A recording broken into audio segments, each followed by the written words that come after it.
Hello everyone, Radhe Radhe सभी को। कैसे हैं सभी? आई होप सभी अच्छे होंगे, स्वस्थ होंगे, मस्त होंगे अपने अपने घरों में। तो देखिए, आज ना इतना अच्छा मौसम हो रहा है, तो वही मैं आप लोगों को दिखा रही थी। अभी एकदम से बारिश स्टार्ट हुई है बहुत तेज़, और अभी मैं हूँ अभी 3:30 बज रहे हैं। 3:30 बज रहे हैं अभी, और बारिश हो गई इतनी अच्छी। सुबह से इतनी ज़्यादा ह्यूमिडिटी हो रही थी ना, बहुत ज़्यादा ह्यूमिडिटी हो रही थी। तो फ़िलहाल मौसम बहुत अच्छा हो गया है, तो मैंने चला थोड़ा सा आपके साथ वीडियो शूट कर देती हूँ। और जो मैं वीडियो अपलोड करने जा रही हूँ उसके शुरू में ही मैं ये वीडियो लगाऊंगी, और आप लोगों से सिर्फ एक यही रिक्वेस्ट करने के लिए मैंने ये वीडियो बनाई है कि प्लीज़ इस वीडियो को है ना फुल वॉच कीजिएगा। बहुत अच्छा वीडियो बनाया है मैंने, बहुत मेहनत से वीडियो बनाया है मैंने आप लोगों के लिए।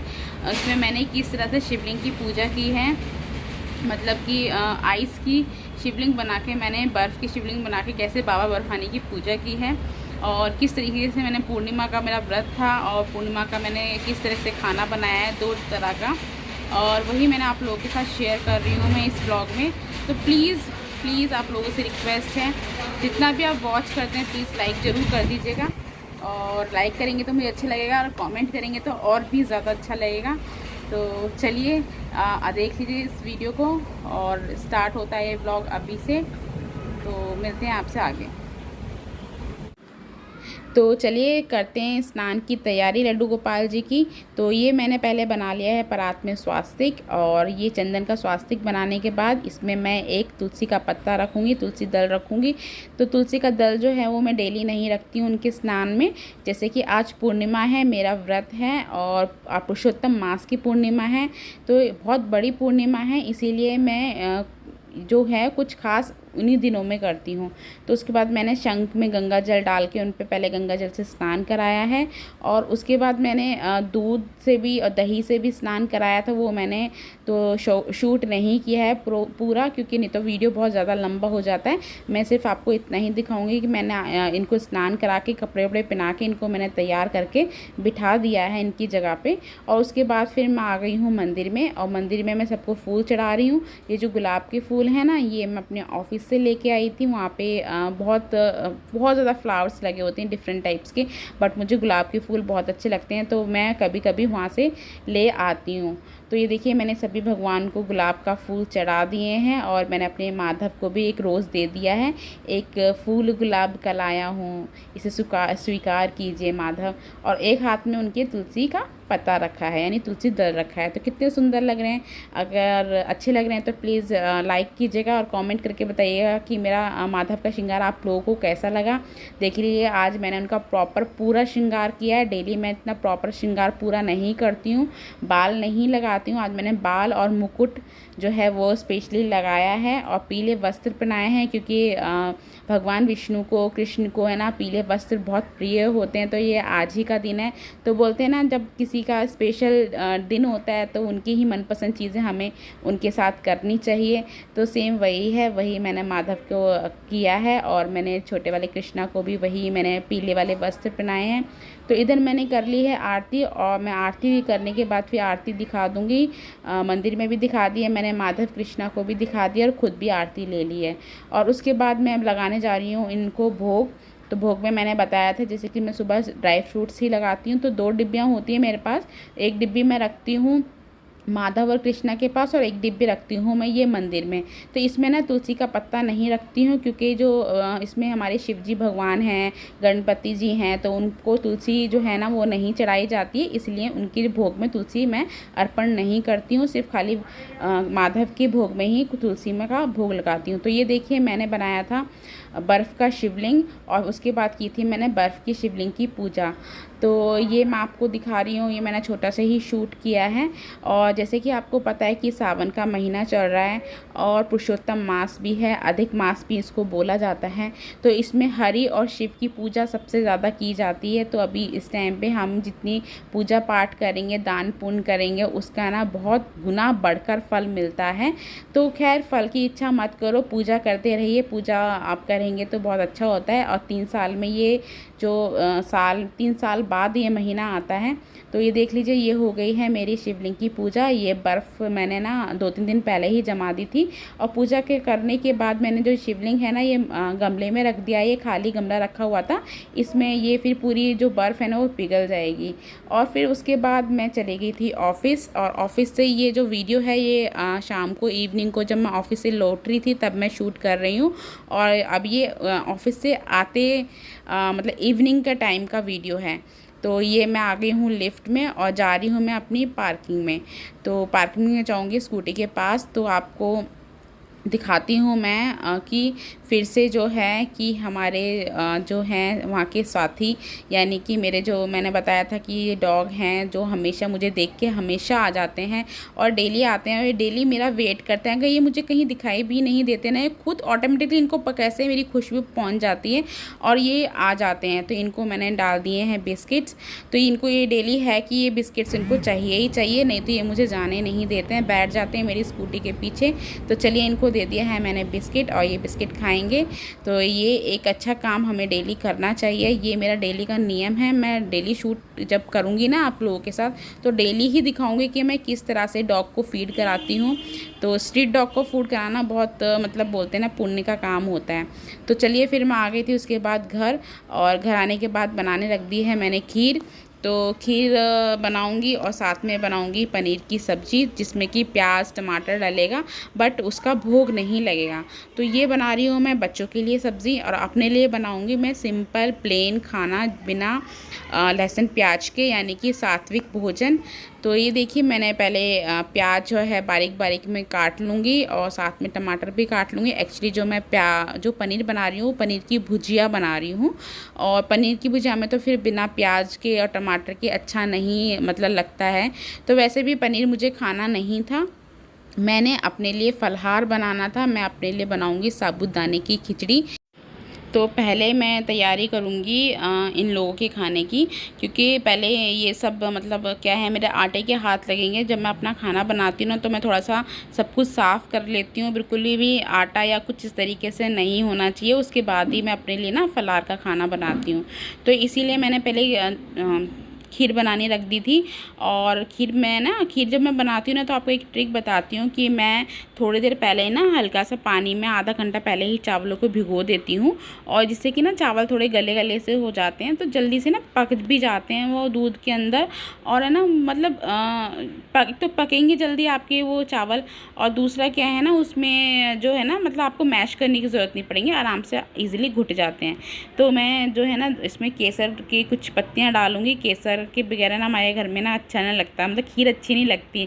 तो ना मतलब एक टेस्ट है ना, बहुत काफ़ी दिनों से टेस्ट हो गया कि केसर डाल के ही खीर बनानी। काफ़ी दिनों से हम केसर डाल के ही खीर बना रहे हैं, तो केसर का जो मतलब फ्लेवर आता है ना वो बहुत अच्छा आता है। तो उधर जब तक खीर पकेगी तब तक मैं इधर सब्ज़ी बना लूँगी अपनी। तो देखिए ये मैंने पहले हींग ज़ीरा डाल दिया है, और फिर मैं डाल दूँगी इसमें प्याज, और फिर बाद में डाल दूँगी इसमें टमाटर, और मैंने छोटी छोटी बारीक बारीक हरी मिर्च भी काट ली है। और इसे मैं फिर बना के, और इसमें ना जो मैं पनीर के पीसेस करूँगी ना वो करूँगी तो मोटे मोटे, बट है ना वैसे तो मैं पनीर की भुजिया बना रही हूँ, तो कुछ पनीर है ना मैं अच्छे से मैश कर दूँगी। तो मैं ना प्रॉपर तरीके से पूरा पनीर है ना मैश नहीं करती हूँ, क्योंकि जो बच्चे हैं ना मेरा थोड़ा मोटा मोटा उनको पनीर चाहिए ही होता है रोटी के साथ खाने के लिए, तो इसीलिए मैं कुछ पीसेस को थोड़ा सा मोटा ही रखती हूँ। तो चलिए देखिए ये भुन रहा है मेरा भी प्याज। तो मैं आपको सिर्फ एक ही बात बताना चाह रही थी कि देखिए हमें है ना अपने दिन में खाने से पहले खिलाना चाहिए। इसीलिए मैं आप लोगों को भी यही राय दूंगी कि अगर अच्छे कर्म करने हैं, अगर हम पूरे दिन में एक अच्छा काम करते हैं, किसी का पेट भरते हैं, एक अच्छा काम का मतलब चाहे आप किसी के फेस पे, अगर आप किसी को खिला नहीं सकते पिला नहीं सकते, तो आप किसी के फेस पे स्माइल भी ला देंगे तो वो भी बहुत इनफ है एक पुण्य के लिए। तो यही है कि हमेशा हमें दिन में एक ऐसा काम ज़रूर करना चाहिए जो कि हमारे लिए आगे मतलब एक पुण्यदायक हो। तो बस वही है, ये जो डेली का जो मेरे को डॉग का फीड कराने का होता है, मैं डॉग को ज़रूर फीड कराती हूँ, और एक मैं पक्षियों को बाजरा ज़रूर डालती हूँ। तो अभी तक मैंने अपनी वीडियो में पक्षियों को बाजरा डालते वक्त आपको नहीं दिखाया है, वो भी मैं किसी दिन आपके साथ शूट करूँगी, क्योंकि वो एक्चुअली जो पक्षियों को जो मैं दाना डालती हूँ ना वो भी मैं ऑफिस में ही डालती हूँ। तो मैं इकट्ठा बाजरा ले जाती हूँ ऑफ़िस में रख देती हूँ और फिर वहाँ पे मैं डेली डाल देती हूँ। मतलब डेली दोपहर के टाइम पे जब भी मुझे टाइम मिलता है तो वहाँ पे एक छोटी सी जगह है, काफ़ी लोग वहाँ पे बाजरा डालते हैं। एक छत टाइप की है, तो छज्जा टाइप का है, तो लोग वहाँ पे ही बाजरा डालते हैं। तो मैं आपको किसी न किसी वीडियो में दिखाऊंगी आगे आपको। तो ये मेरे 2 काम बंधे हुए हैं कि एक तो मुझे डॉग को फीड कराना है और दूसरा क्या है, पक्षी को बाजरा डालना है। तो देखिए भूखा तो कोई नहीं मरता है ना। इंसान को तो हर कोई खिला देता है। वो इंसान तो पता है मांग के भी खा लेता है। अगर वो भीख मांगेगा तो हम नहीं देंगे, 4 लोग नहीं देंगे, बट एक लोग कोई ना कोई दे ही देगा उसको खाने के लिए। पर जो पशु ये सब जो होते हैं ना, ये हम पे आश्रित होते हैं, तो इनको ना हमें मतलब खिलाना चाहिए। और गाय को हमें रोटी ज़रूर खिलानी चाहिए। देखिए गाय की रोटी तो मैं नहीं निकाल पाती हूँ, जैसे कि मैं व्रत वाले दिन ही निकालती हूँ गाय के लिए रोटी, और बाकी दिनों में नहीं निकाल पाती हूँ क्योंकि ना मुझे ना सेटिस्फेक्शन नहीं मिलती है, क्योंकि मैं बिना नहाए खाना बनाती हूँ। तो मैंने ये सोचा है कि गाय के लिए मैं ना जो गौ सेवा बनी होती है, गौ की जो ये बनी होती है ना, क्या बोलते हैं, गौशाला जो बनी होती हैं, उसमें सोचा है कि साल में एक बार जाके मैं कुछ ऐसा मतलब दे आऊँगी, या फिर मतलब उनके लिए कुछ भी मतलब डोनेट कर दूँगी, जिससे कि हमारा एक गाय के प्रति भी वो एक निकल जाएगा, दान वगैरह निकल जाएगा। ये ऐसा मैंने सोचा है। बाकी तो देखिए बाकी ये जो चीज़ मेरे से हो सकती है वो मैं करती हूँ। तो ये मेरे देखिए पनीर बन गया है और अब मैं कर रही हूँ अपनी तैयारी। मैंने पहले साफ़ कर लूँगी मैं स्लैब को, गैस को अच्छे से, और उसके बाद मैं अब अपना फलार बनाऊँगी। तो सब्ज़ी बन गई है और क्या बोलते हैं, मैंने छोटे छोटे मतलब पीसेस जो है ना आलू की काट लिए हैं, क्योंकि मैं साबूदाने की खिचड़ी बनाने जा रही हूँ। तो पहले मैं इनको आलू को फ्राई कर लूँगी अच्छे से, क्योंकि मैंने पतले पतले पीस काटे हैं तो जल्दी से ये फ्राई हो जाते हैं। और इसमें मैं डालूँगी मूंगफली के दाने और 2 हरी मिर्च टेस्ट के लिए। काली मिर्च मैं यूज़ नहीं करती हूँ, क्योंकि काली मिर्च से मुझे ना जलन होने लगती है सीने में, तो मुझे ना सूट नहीं करती, तो इसलिए मैं काली मिर्च यूज़ नहीं करती हूँ। काली मिर्च मेरे पास पिसी हुई भी रखी हुई है और साबुत भी रखी हुई है, जैसा मर्जी मैं खा सकती हूँ, बट मेरे को काली मिर्च से ना थोड़ी सी एलर्जी टाइप की है। और देखिए बस ये है कि थोड़े से मूंगफली के दाने डल जाते हैं तो टेस्ट आ जाता है बढ़िया सा। तो उसके बाद फिर मेरा जो साबूदाना क्या है 2-3 घंटे पहले मैं भिगो देती हूँ, और ये बहुत खिला खिला बनता है। बस थोड़ा सा पानी आप उसमें डालिए और आधा घंटा भिगो के रखिए, और आधा घंटा भिगोने के बाद उसमें से पानी को पूरा निकाल दीजिए, और निकालने के बाद आप उसको 2 घंटे के लिए एज इट इज़ छोड़ दीजिए। तो जो आपका साबूदाना है ना वो बिल्कुल खिला खिला बनेगा। आप देख लीजिए मेरा साबूदाना एकदम खिला खिला बनेगा। मैं जो आपको ट्रिक बता रही हूँ यही है कि आप आधा घंटा पानी में रखिए और उसके बाद उसको ड्रेन कर दीजिए, उसको पूरा पानी निकाल दीजिए, ठीक है। तो इससे आपका साबूदाना बिल्कुल खिला खिला बनेगा। उसके बाद मैं करूँगी आटा गूंदने की तैयारी क्या, आटा ही गूंद रही हूँ मैं। तो जैसे कि अब मैं आटा गूंद रही हूँ, तो ये आपको एक ट्रिक बता रही हूँ फिर से दोबारा, कि अभी मुझे क्या है साथ के साथ रोटी सेकनी है, तो मैं इसको सेट होने के लिए नहीं रखूँगी, क्योंकि मेरे पास इतना टाइम है नहीं। तो ये देखिए मैंने आटा, मैं आपको बिल्कुल पास से शूट करके दिखा रही हूँ। मैंने थोड़ा सा सूखा आटा ले लिया है और इसको मैं ऐसे मल लूँगी, और मलने के बाद देखिए फिर मैं हल्का सा पानी लगाऊँगी, और पानी लगाने के बाद बिल्कुल फिर बस थोड़ा सा ऐसा मलूँगी दोबारा से, और ये आटा एकदम सेट हो जाएगा। इसको सेट करके रखने के लिए ज़रूरत नहीं है। और ये देखिए मैं साथ के साथ आप लोगों के सामने बिल्कुल तुरंत रोटियां बनाऊंगी। तो ये देखिए मैंने, और फूली रोटी बनेगी, एक भी रोटी ऐसी नहीं है कि बिना फूली बनेगी, बिल्कुल ऐसे ही बनेगी जैसे कि आप सेट करने के लिए रखते हैं आटा। तो इधर मैंने तोड़ ली हैं लोइयाँ, तो मैं क्या करती हूँ लोइयाँ तोड़ के रख लेती हूँ। ये देख लीजिए रोटियाँ बिल्कुल फूली बन रही हैं। तो यही है, अगर आप लोगों को भी इस तरीके से बनानी है रोटियां तुरंत की तुरंत, और आप चाहते हैं आपकी रोटियां फूली बने, तो इस ट्रिक को ज़रूर अपनाएं। और ट्रिक अच्छी लगी हो तो प्लीज़ कमेंट करके ज़रूर बताइएगा। तो ये मेरा ना यही है कि मैं लोइयाँ तोड़ के रख लेती हूँ और फटाफट रोटी सेकती चली जाती हूँ, और इससे फिर ये होता है ना, थोड़ा मेरा काम ईजी हो जाता है और जल्दी हो जाता है। तो ये देखिए रोटियां मैं आपको दिखा रही हूँ, एकदम फुली बनी है। अब मैं इनको चिपुड़ के रख दूँगी, मतलब घी लगा दूँगी इन पे, और फिर सबके साथ के साथ इनको खाना खिला दूँगी, क्योंकि मैं खाऊँगी सबसे लास्ट में खाना। मैं खाना लास्ट में इसलिए खाती हूँ क्योंकि मेरा क्या है ना, चलो पहले मैं आपको भोग की थाली दिखाती हूँ। तो ये मैं लगा रही हूँ भोग की थाली, तो मैंने खीर रख ली है। ये जो कटोरी रखी है ना, ये दोनों चांदी की कटोरी हैं। तो बोलते हैं कि चांदी की कटोरी में ना खीर खिलाने से या चांदी की कटोरी में खीर खाने से चंद्रमा अच्छा होता है। तो मैं ना मोस्टली कोशिश करती हूँ कि चांदी की कटोरी में ही भगवान को भोग लगाऊँ, क्योंकि जब मेरे पास थोड़ा होता है, खीर वगैरह होती है, तभी मैं उसमें उनको चांदी की कटोरी में भोग लगाती हूँ।